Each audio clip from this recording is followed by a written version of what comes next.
Hariom friends. सभी को आत्मवंदन। पिछले 2 दिन से हम रमन महर्षि और निसर्गदत्त महाराज और अन्य संतों ने जो हमें अद्भुत ज्ञान के सूत्र दिए उनकी चर्चा कर रहे हैं पीएमसी नेपाल के प्लेटफॉर्म पर। और मैं सभी जिज्ञासु भाइयों बहनों को नमन करना चाहता हूं कि उनके हृदय में तीव्र लालसा है इस ज्ञान का प्रकाश उनको मिले। और जिस तरह का संवाद हो रहा है और जिस तरह के प्रश्न उठ रहे हैं उससे मैं विशेष प्रभावित हूं कि सभी सीकर्स वो चूंकि आनापान सती ध्यान करते रहे, उनका माइंड फोकस्ड है, वन पॉइंटेड है। और ये जो अद्वैत का ज्ञान है, नॉन डुअलिटी की टीचिंग्स है, इसको लेने के लिए जो पात्रता होती है उस पात्रता में हमारा मन वन पॉइंटेड होना चाहिए, लाइक ए शार्प नाइफ, जो कि उन ज्ञान के सूत्रों को समझ सके। और ये बड़ी ही खुशी की बात है, बड़े आनंद की बात है कि इस प्लेटफॉर्म पर इस तरह के जिज्ञासु भाई बहन मौजूद हैं। तो हमने पिछले 2 दिनों में अद्वैत ज्ञान की जो टीचिंग्स की चर्चा की, उसमें एक ये महत्वपूर्ण बात बताई कि मैं या हम में से कोई भी सेपरेट एंटिटी नहीं है। मैं कौन हूं? मैं जो अपने को एक स्यूडो एंटिटी मानता हूं, मेरी जो एक मैंने एक सेल्फ इमेज क्रिएट कर ली है अपने शरीर, मन, बुद्धि, इंद्रियां और सेंस ऑफ डूअरशिप, इससे मैंने अपने को एक सेपरेट एंटिटी मान लिया है, एक सेल्फ इमेज क्रिएट कर ली है। ये वास्तविक मैं नहीं है, ये एक इल्यूजन है। अज्ञान के कारण मैंने अपना देह, मन, बुद्धि, इंद्रियां और सेंस ऑफ डूअरशिप, ईगो से एक तादात्म्य हो गया, आइडेंटिफिकेशन हो गया। और उसके कारण ही मैं पूरी समय दुख के झमेले में रहता हूं। I am my life is full of suffering. उसका कारण केवल ये अज्ञान है कि मैं अपने को सीमित देह, मन, बुद्धि, separate individuality and sense of doership से अटैच कर लेता हूं। और फिर मैं दुख से मुक्त होना चाहता हूं। मैं चाहता हूं मेरे जीवन में अभाव ना हो, मेरे जीवन में आनंद ही रहे, मेरे जीवन में कोई सफरिंग ना हो। मैं हमेशा आनंद से, भाव से भरा रहूं, एबंडेंस में रहूं। तो संतों ने कहा पहले मैं को जानो, पहले मैं को पहचानो कि ये मैं कौन है। क्योंकि यदि मैं ही मैं के स्तर पर ये मैं का परिचय गलत है तो उसे मैं को सही करो। अपने सही परिचय को जानो, ये मैं क्या है। तो एक मैं है जो भिन्न मैं है, मेरा मैं भिन्न है, आप में से हर एक का मैं भिन्न है। ये है भ्रम वाला मैं। आउट ऑफ द इग्नोरेंस, अज्ञान के कारण हम सब ने अपने को एक एक व्यक्तित्व मान लिया। और एक मैं ऐसा है जो सबका कॉमन मैं है। वो मैं है, मैं परमात्मा हूं, अहम ब्रह्मास्मि। 600 करोड़ जो भी ह्यूमन बीइंग्स हैं, 600 700 करोड़ इस पूरे विश्व में, उन सबका एक ही मैं है, वो है बीइंगनेस। तो व्यक्तित्व से अस्तित्व, ये शिफ्ट जो है, अभी मैं अपने को एक व्यक्तित्व मानता हूं और जैसे ही मैं इस अज्ञान से बाहर हो जाता हूं तो मैं अस्तित्व हो जाता हूं। उसी को रमन महर्षि कहते हैं उसी जांच के लिए आपको सेंस ऑफ आई पर फोकस करना पड़ेगा। और जब आप सेंस ऑफ आई पर फोकस करेंगे तो धीमे धीमे जो ये फॉल्स आई है, या आई के साथ जो आपका आइडेंटिफिकेशन हो गया है कि मैं एक देह हूं, I am the body, I am the mind, I am a separate entity, ये मेरी सेल्फ इमेज, ये सब डिमिनिश हो जाएगी। और फिर मैं का जो मूल विचार है, मैं विचार, धीमे धीमे वो भी डिजोल्व हो करके सोर्स में आप चले जाएंगे। सोर्स में आपकी विराट सत्ता है, आपके अंदर अमर जीवन है, आप पूरे के पूरे अस्तित्व हैं। और ये आपको बोध हो जाएगा। और आपका जो स्वरूप है उसी का दूसरा नाम है सत चित आनंद। निसर्गदत्त महाराज ने और एक अच्छा रास्ता दिया, रास्ता वही है दोनों का। उन्होंने कहा मैं कौन हूं, इसमें से कौन हटा दो, केवल सीधे मैं हूं पे आ जाओ। और मैं हूं में जब आप सेंस ऑफ मैं हूं, सेंस ऑफ आई एम पे टिके रहेंगे तो धीमे धीमे आप जो है अपने सच्चित आनंद स्वरूप का बोध कर लेंगे। मैं हूं का मतलब है सेंस ऑफ प्रेजेंस। ये जो मैं हूं है इसको समझना जरूरी है, क्योंकि ये मैं हूं जो है ये it is prior to words, it is prior to thoughts. इस बात को समझें। अवेयरनेस बिफोर थॉट्स, जिसको हमने कल भी बात की थी कि हमारी अवेयरनेस हमेशा ऑब्जेक्ट्स में फंसी हुई रहती है। जैसे now I am aware of my words, I am aware of this setup. मैं देख रहा हूं, आप सुन रहे हैं, मैं बोल रहा हूं। तो इस समय मेरी अवेयरनेस मेरे शब्दों में, आप लोगों की प्रेजेंस में, इस सब में इन्वेस्टेड है। तो it is the objective awareness, means awareness focused on the सत्संग। और जो ये आई एमनेस है, pure I MNIST, it is free from any thoughts, any objects. ये केवल है फीलिंग ऑफ बीइंग प्रेजेंट। इस बात को बहुत गहराई से समझना होगा, क्योंकि निसर्गदत्त महाराज के जीवन को हम देखें तो वो एक बहुत छोटे से महाराष्ट्र के गांव में जन्म हुआ, 18 साल तक गांव में रहे, फिर बॉम्बे आ गए। बॉम्बे में उन्होंने कुछ छोटा मोटा काम किया, फिर जो है एक छोटी सी उन्होंने जॉब को छोड़ के एक बीड़ी की छोटी सी दुकान वो चलाते थे। लेकिन उनके अंदर थोड़ा स्पिरिचुअल इंक्लिनेशन था। 32-33 साल की आयु में उनके किसी फ्रेंड ने कहा कि एक बड़े गुरु हैं, श्री सिद्ध रामेश्वर महाराज, शोलापुर के पास रहते हैं। वो वहां चले गए और उस गुरु से इतने प्रभावित हो गए, उन्होंने पूरी श्रद्धा, पूरा विश्वास, उनकी गुरु पे निष्ठा हो गई। और गुरु ने एक ही बात बताई, बेटा तुम आई एम नेस, मैं हूं, इसमें पूरी तरीके से ड्वेल्व करो, इसमें पूरी तरीके से अपने को तल्लीन कर लो, इस भाव में, sense of beingness, sense of I amness. और 33 साल की आयु के बाद, लगभग जब वो 33 साल के थे, उनके गुरु उनकी पहली मीटिंग के बाद लगभग 2.5 साल ही जिंदा हुए रहे। और निसर्गदत्त महाराज बॉम्बे से बीच बीच में गुरु के पास जाते, लेकिन लगातार 3 साल तक वो सेंस ऑफ आई एमनेस में ड्वेल्व किए। मतलब उस पूरी तरीके से उनका focus, he will ignore everything, सबको रिजेक्ट करेंगे और बार बार अपने होनेपन के भाव में ठहरने लगे।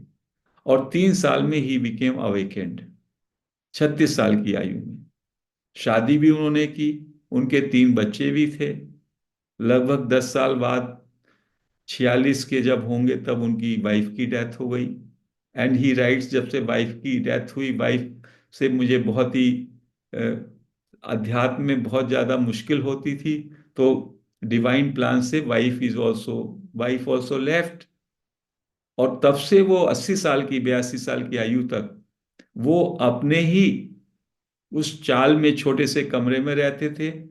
बीड़ी की दुकान उन्होंने लगभग 46 या 50 साल की आयु में उसको भी बंद कर दिया। और जो भी कोई व्यक्ति आता उसको यही ज्ञान बताते लगातार। एक मिस्टर मॉरिस, फ्राइड मॉरिस आए बाहर से। उन्होंने उस उनके सारे जो भी संवाद थे उनका संकलन किया, कंपाइलेशन किया, इंग्लिश में उसको छापा, फिर अन्य लैंग्वेजेज में। फिर बहुत लोग, वेस्टर्न लोग आते, और वेस्टर्न लोगों को, सीकर्स को उनका ज्ञान इतना प्रभावित करता क्योंकि इंटेलेक्चुअली उसको वो समझ सकते थे। तो ये निसर्गदत्त महाराज से जब कोई पूछता ये कहाँ से किया, उन्होंने कहा ये मेरा अनुभव का ज्ञान है, ये मुझको बोध हुआ है।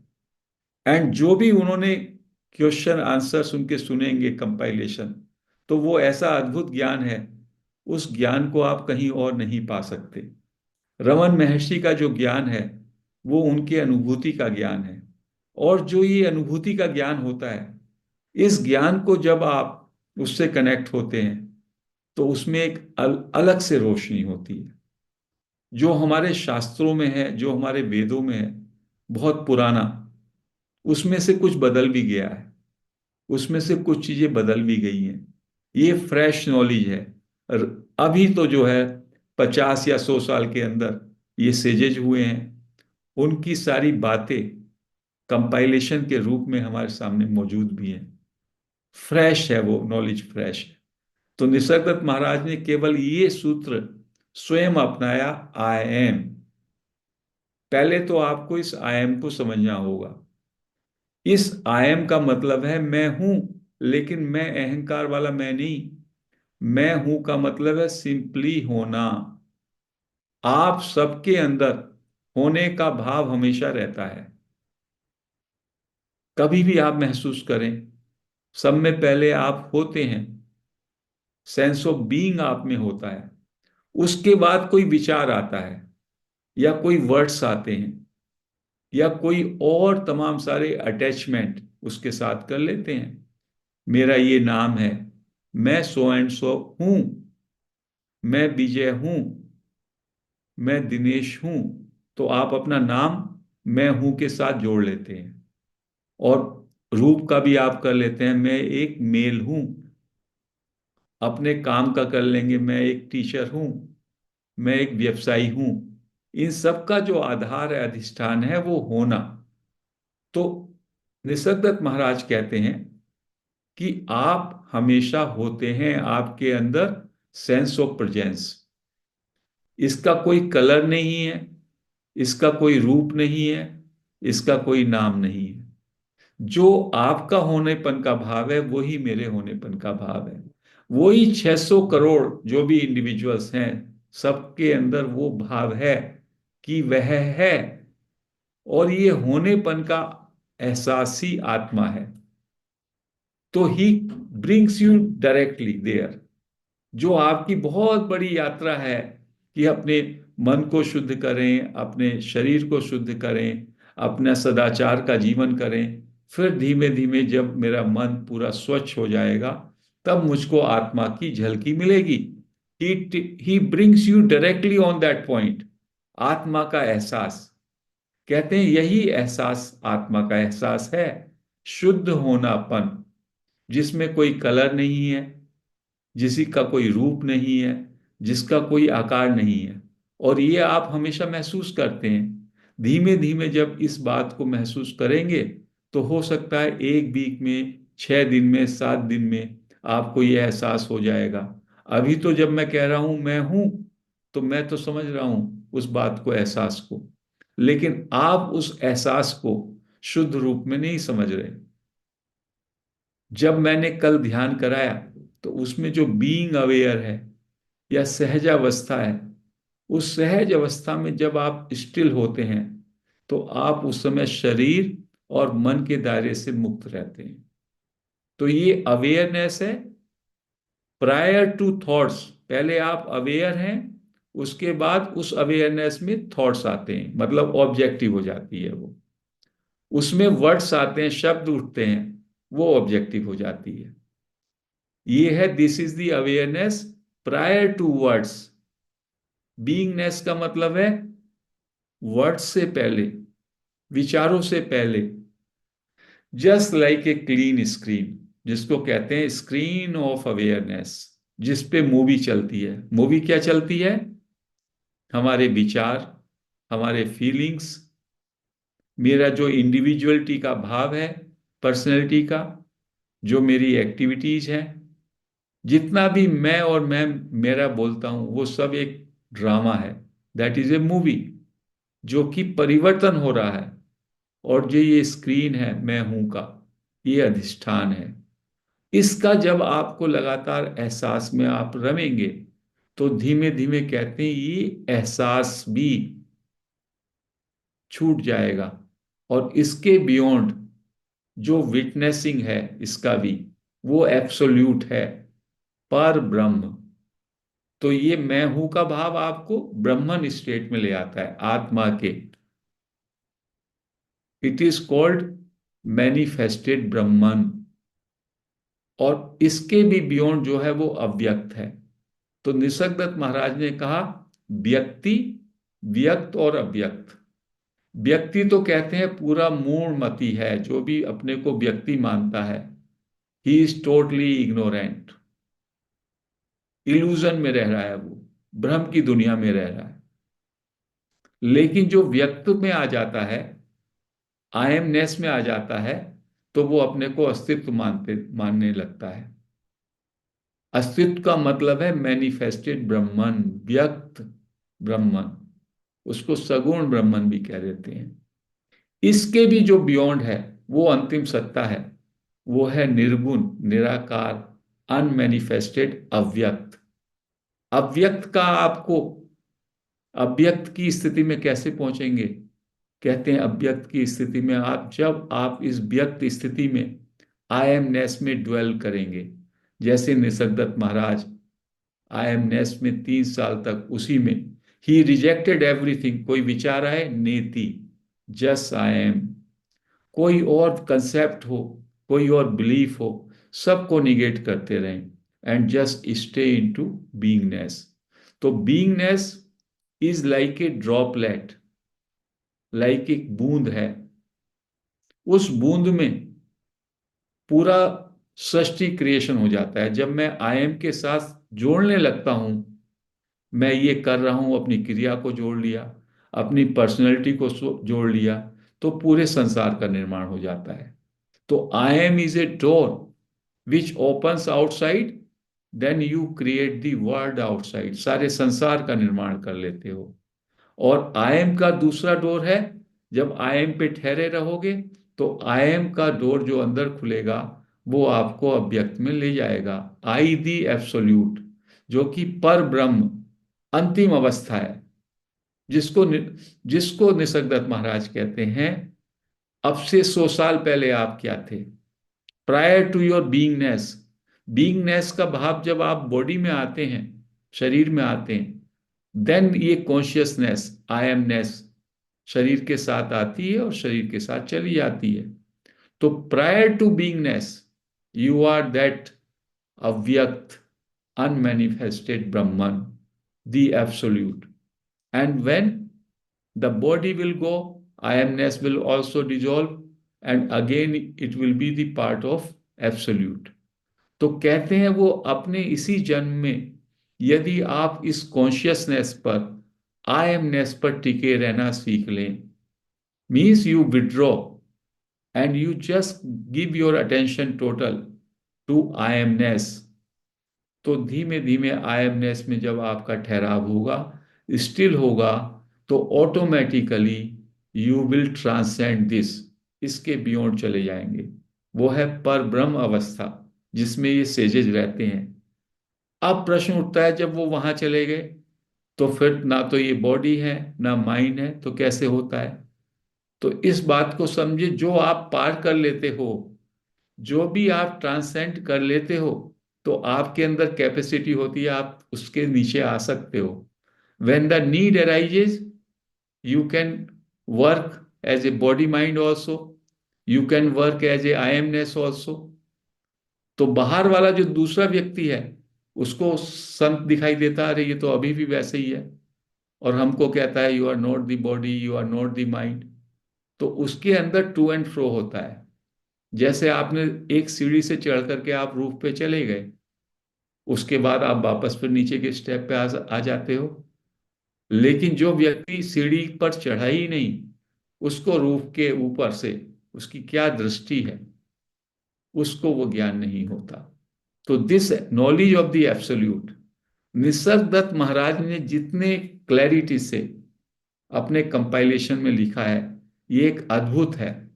ये सिद्धों के भी सिद्ध हैं। वो जो व्यक्ति है, जो एक संसारिक जीवन, गृहस्थ जीवन में रहा, एक छोटी सी चाल में रहा, और न जाने कहाँ कहाँ के सीकर्स वहां आए। कोई फ्रांस से आया, कोई जर्मनी से आया, कोई अमेरिका से आया, और वो 3 साल, 3 कक्षा पास मराठी व्यक्ति, बीच बीच में एब्यूजिव भी थे वो, बीच बीच में डांट डपट भी कर लेते थे, तभी भी लोग वहां आते और उनसे ज्ञान सीखते। और 3-4 मीटिंग में ही वो कहते, नाउ यू हैव डन, जो मुझको आपको सिखाना था आपने सीख लिया। और उसको कहते, नाउ यू लीव, क्योंकि दूसरे लोग आकर के यहाँ बैठेंगे, मैं उनसे बात करूंगा। तो इनका जो ज्ञान का सूत्र है वो है आई एम, मैं हूं। इस मैं हूं के भाव में, मैं हूं का दूसरा नाम है सेंस ऑफ प्रेजेंस। हम में से हर एक व्यक्ति, क्या उसको एहसास है इस बात का कि वो है? ये एहसास आपके साथ हमेशा रहता है। पहले ये एहसास होता है, उस एहसास के बाद आप तमाम चीजों से जुड़ जाते हैं। आप अपने शरीर से जुड़ जाते हैं, तो नाम और रूप का आपको उसके साथ जोड़ लेते हैं। मैं HC जैन हूं, मैं एक मेल हूं, तो मैंने मैं हूं के साथ आई एम दिस और दैट को जोड़ लिया। तो शुद्ध आई एम पर आपका, शुद्ध एहसास पर, होनेपन के एहसास में आपको टिकना है, और बाकी सब चीजों को आपको डिस्कार्ड कर देना है। तो धीमे धीमे जब ये होनेपन के एहसास में, और होनेपन के एहसास में आपके अंदर नॉलेज होती है, ये होनेपन का एहसास एक नॉलेज है, knowledge of beingness. I know I am, इस पे लगातार कंटिन्यूअसली आप बने रहें। जितना प्रयत्न और जितना प्रयास और जितनी तपस्या आपने आनापानसति में की, यदि भाई बहन उससे 10 या 20% भी आईएमनेस में टिके रहना सीख लें, तो उनको सच्चित आनंद स्वरूप का मतलब है आईएमनेस पे टिके रहना। आईएमनेस का मतलब है prior to word and thoughts, pure awareness. उस स्थिति में उसके जो सूत्र हैं, युक्तियां हैं, कुछ युक्तियां हमने कल कुछ आपको मेडिटेशन कराया, आज भी कुछ प्रैक्टिस कराएंगे, उस प्रैक्टिस को करेंगे, तो धीमे धीमे हमको समझ में आएगा कि what is this I MNIST. I MNIST means stillness of mind, total stillness of mind. Mind एकदम ठहर जाता है, विचार रुक जाते हैं, क्योंकि जब तक आप विचार में हैं तब तक आप आई एमनेस में नहीं है। आई एम के साथ आप दिस एंड दैट हो जाते हैं। जब कोई कुछ भी आपके अंदर फीलिंग चल रही है तब भी नहीं। सेंस ऑफ प्रेजेंस का मतलब है जस होनापन। वो हमेशा हम में से हर एक के साथ रहता है। किसी से पूछें, आप हैं? यस मैं हूं। आप जब कुछ सोच रहे हैं तब भी आप हैं, और जब नहीं सोच रहे तब भी आप हैं। जब आप कुछ काम कर रहे हैं तब भी आप हैं, जब नहीं कर रहे तब भी आप हैं। तो ये जो होनापन है, होनेपन का एहसास, सहज अवस्था, सहज स्थिति, इसमें आपको स्वरूप का बोध होता है, इसमें आपको अपने स्वरूप का ज्ञान होता है। तो निसर्गदत्त महाराज कहते हैं, just hold on to this I am, stay in to your being, अपने हैपन के एहसास में बस रहें, बाकी सबको जो उसके साथ आपने जोड़ा हुआ है उसको डिसोशिएट कर दें। मैं हूं एक शरीर, शरीर को हटा दें। मैं हूं एक मन, एक विचार, उसको हटा दें। मैं हूं एक बुद्धि, उसको हटा दें। मैं, मेरी कितनी कहानियां हैं, सेल्फ इमेज में क्या है। मैं एक कभी टीचर अपने को मान लूं, मैं एक 68 69 ईयर्स का एक व्यक्ति हूं, ये अपने को मान लूं। मैं एक फादर हूं, ये मैं मान लूं। मैं एक ब्रदर हूं, ये मान लूं। कितनी मेरी कहानियां हैं, कितने मेरे रूप हैं। मैं हूं में ऐसा कोई रूप नहीं है। मैं हूं रूप से पहले है। मैं हूं इन सब कहानियों से पहले है। शुद्ध है अपन का भाव। वो जो होनेपन का भाव है वो मेरा, आपका, सारे ही 600 करोड़ लोगों का एक ही है। इसलिए उसका दूसरा नाम है अस्तित्व। व्यक्तित्व से इमीडिएटली आप अस्तित्व पर लैंड हो जाते हैं। नीचे खड़े हैं और एयरक्राफ्ट ने आपको डायरेक्टली उठा करके एवरेस्ट पे ले आए। This is the greatness of sage Nisargadatta Maharaj. Nisargadatta Maharaj और रमन महर्षि ने कहा, डायरेक्ट पाथ, स्पिरिचुअल बाईपास। कितना बड़ा आपकी यात्रा, धीमे धीमे धीमे। इसलिए जो मेडिटेशन का पाथ है उसको कहते हैं पिपील का मार्ग, चींटी का मार्ग। धीमे धीमे चींटी भी चढ़ती है। चींटी भी चढ़ के अपने गंतव्य पे पहुंचेगी। हो सकता है इस जन्म में ना पूछे और 10 जन्म लगे। और ये है विहंगम मार्ग। विहंगम का मार्ग, पक्षी का, गरुड़ का मार्ग।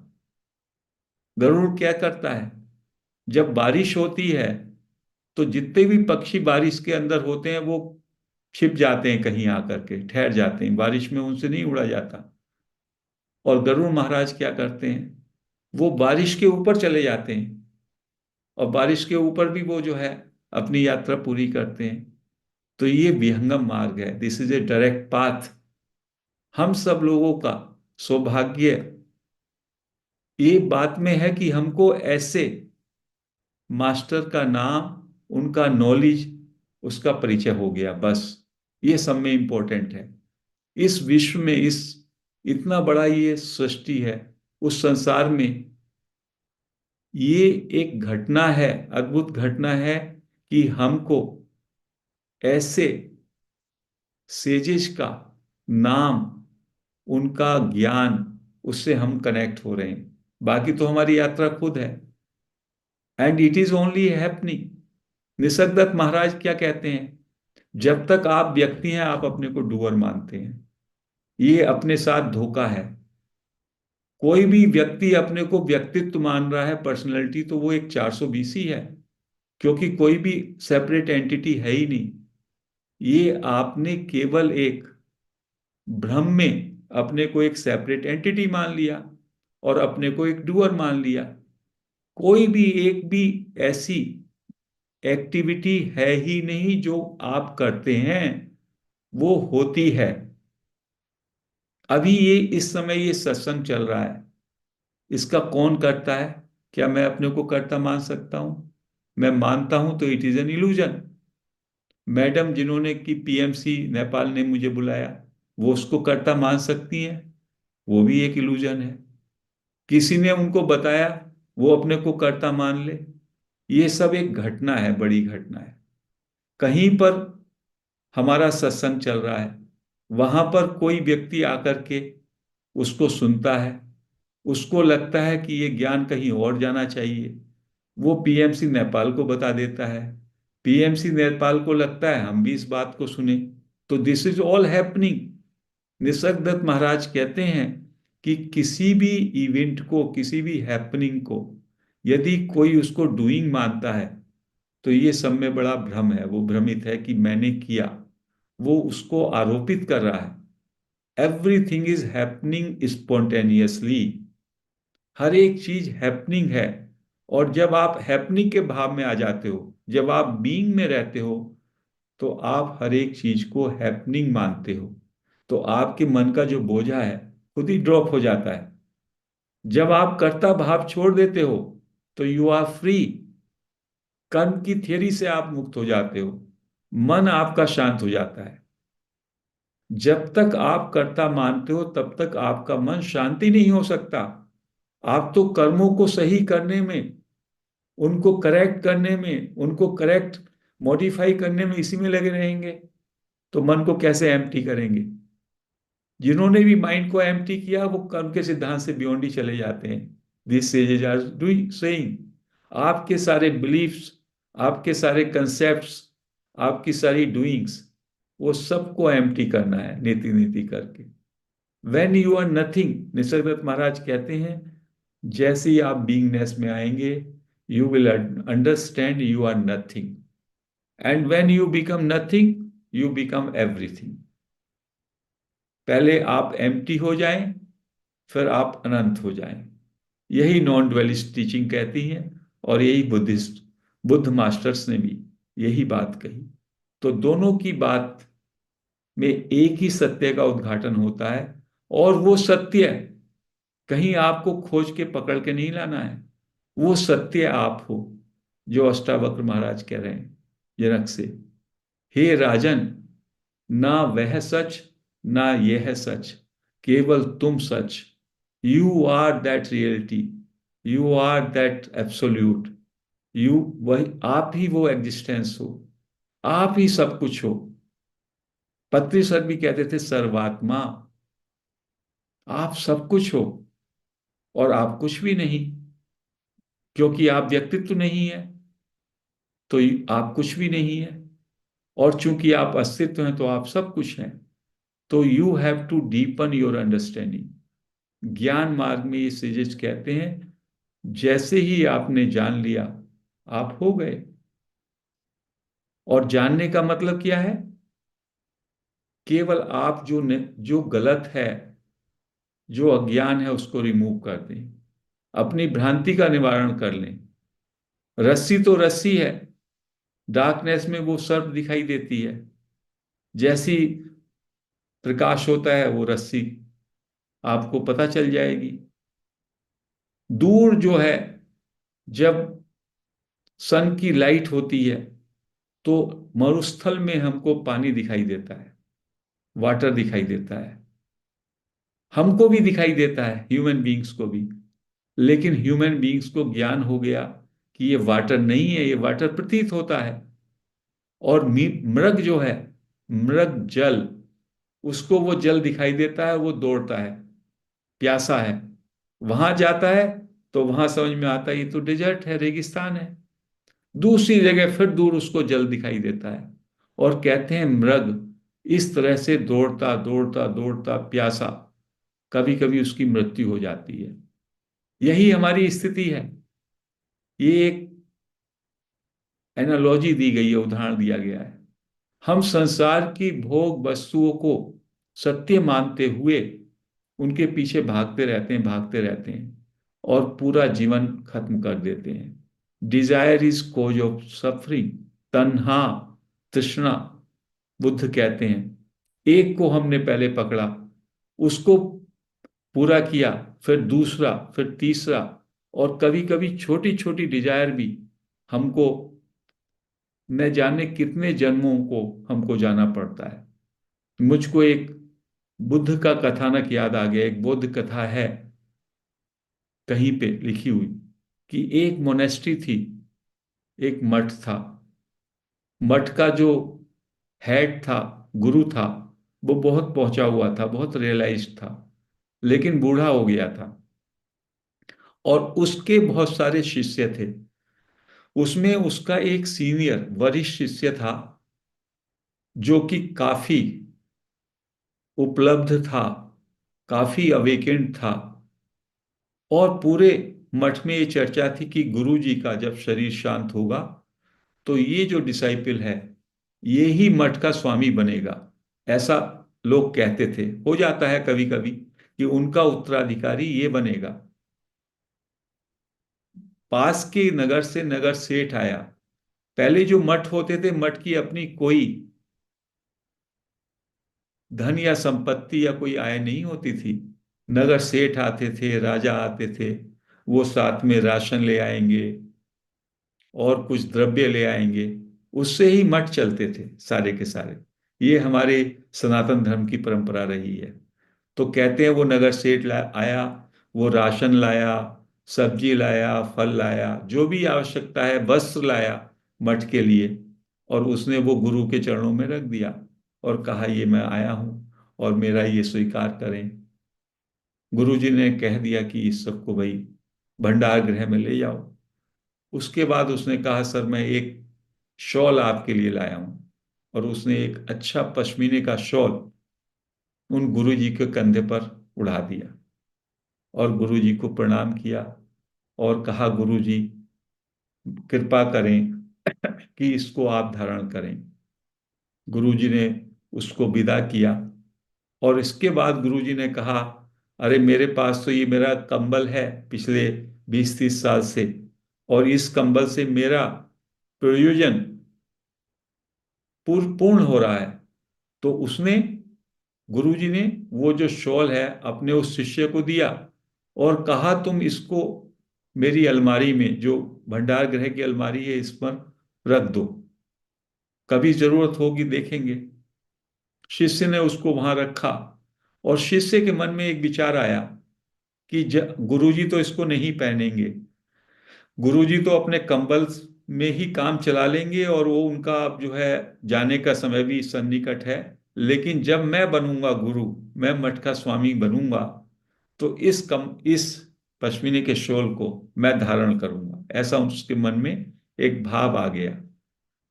और उसके बाद वो जब भी उस कमरे में जाता तो वो अलमारी खोल के उस शॉल के दर्शन करता। उसके मन में ये चाह, एक तृष्णा, तन्हा पैदा हो गई कि जब भी वो मठाधीश बनेगा तो इस शॉल को वो जो है ओढ़ेगा।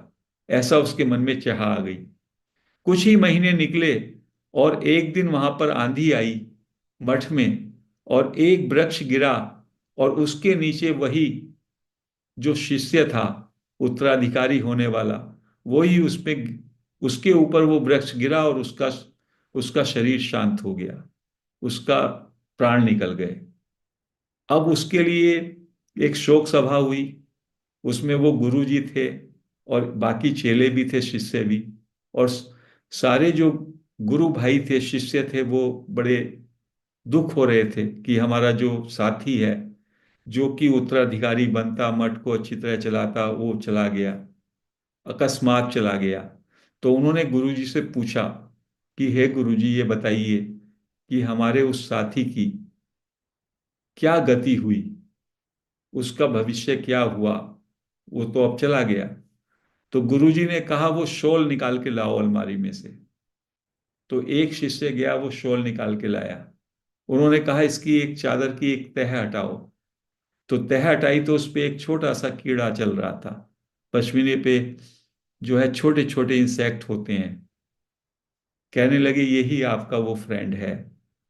इसको जो है, इसके मन में एक तन्हा आ गई थी, एक इसके मन में ये चाह आ गई थी कि इसको ये शॉल धारण करना है। तो कहने लगे अब क्या होगा। कहने लगे ये कुछ ही चंद क्षणों का मेहमान है, इसकी आयु ज्यादा नहीं है, उसके बाद ये दोबारा से किसी एक मोनेस्ट्री में फिर से जन्म लेगा, बड़ा गुरु बनेगा। लेकिन चूंकि इसके उस गंतव्य में, उस जर्नी में इसके अंदर ने एक चाह पाल ली कि मुझको शॉल धारण करना है, तो उस चाह के परिणाम स्वरूप इसको एक ये छोटा सा समय, एक छोटे से कीड़े के रूप में जन्म लेना पड़ा ताकि ये उसका भोग कर ले। तो यदि चाह आप पालते हैं तो कोई भी चाह आपके लिए कितनी भारी होती है। तो निसर्गदत्त महाराज कहते हैं you just cut the root. Direct path में जब आप मन को ड्रॉप कर देते हैं, मन का नाश कर लेते हैं, तो मन के नाश के साथ आपकी सारी चाह, जहां से चाह पैदा होती हैं और जो आप अपने को व्यक्तित्व मानते हैं, डूअर मानते हैं, उनका मूल से ही नाश हो जाता है। That is why it is called the direct path. जहां पर आपके सारे बिलीफ्स, आपकी सारी डिजायर्स, आपके सारे थॉट्स वो सब धीमे धीमे गिरने लगते हैं। और उसके बाद जो आपकी दबी हुई वासनाएं हैं, जो लेटेंट टेंडेंसीज हैं, जब आप उनकी सर्जरी करते हैं सेल्फ इंक्वायरी प्रैक्टिस से, ये इच्छा किसको हो रही है, मुझको हो रही है, मैं कौन हूं, तो वो भी आपसे अलग हो जाती है। और धीमे धीमे जो भी आपके अंदर दबी हुई सबकॉन्शियस माइंड में, या जो भी आपकी लेटेंट टेंडेंसीज उसको कहा, वो भी सब सरफेस पे आती हैं, और सेल्फ इंक्वायरी से वो धीमे धीमे डाइल्यूट होने लगती हैं, डिसॉल्व होने लगती हैं। और एक समय आता है जब मैं रूपी ये जो मन है, मन पूरी तरीके से डिसॉल्व हो जाता है। क्योंकि इन संतों ने कहा, और बुद्ध ने भी कहा, या तो your mind should be totally empty. Empty means no mind. और ये संत कहते हैं मनोनाश, dissolution of mind. Because if mind is finished, फिर कुछ बचता ही नहीं। ना कर्म बचते हैं, ना कर्म का सिद्धांत बचता है। केवल आपका शुद्ध स्वरूप, सच्चित आनंद स्वरूप। और धीमे धीमे जब आप उसमें ठहरते हैं, तो उसके भी बियॉन्ड पर ब्रह्म की स्थिति में चले जाते हैं। तो these are the direct teachings. इन टीचिंग्स की विशेषता ये है कि गुरु आपको अपनी दृष्टि से जो उसको बोध हुआ, जैसा का तैसा आपको दिखा रहे हैं। एक स्टेज तो वो विद इन नो टाइम पार करा देते हैं, व्यक्तित्व से अस्तित्व में। Directly you hold on to I am, केवल मैं हूं, इसमें बस बने रहना सीख लो, और इसमें बने रहो। कुछ प्रैक्टिस करें आप, सुबह शाम को आधा आधा घंटा भी करेंगे, तो that will be a great practice. फिर पूरे समय 24 आवर्स आप मैं हूं इस भाव में जी सकते हैं, इसमें ठहर सकते हैं। और आप देखेंगे इससे आपके विचार खुद ही खत्म हो जाएंगे। क्योंकि विचार जो जन्म लेते हैं वो डूअरशिप से लेते हैं। आई am the doer, I am the thinker. कोई थिंकर नहीं है, देयर इज ओनली थिंकिंग। धीमे धीमे ये तमाम सारी ज्ञान की चीजें, अज्ञान की परतें हटने लगती हैं। आप सहज स्थिति में आने लगते हैं। You are at peace, because you are peace. Nature of reality जो वो पीस है, ब्लिस है, हैप्पीनेस है, उसका आपको अनुभव होने लगता है। तो this is the direct path, this is the teachings जो हमने रमन महर्षि और निसर्गदत्त महाराज की बताई। अभी हम इस विवेचना को समापन करते हैं। हरि ओम फ्रेंड्स।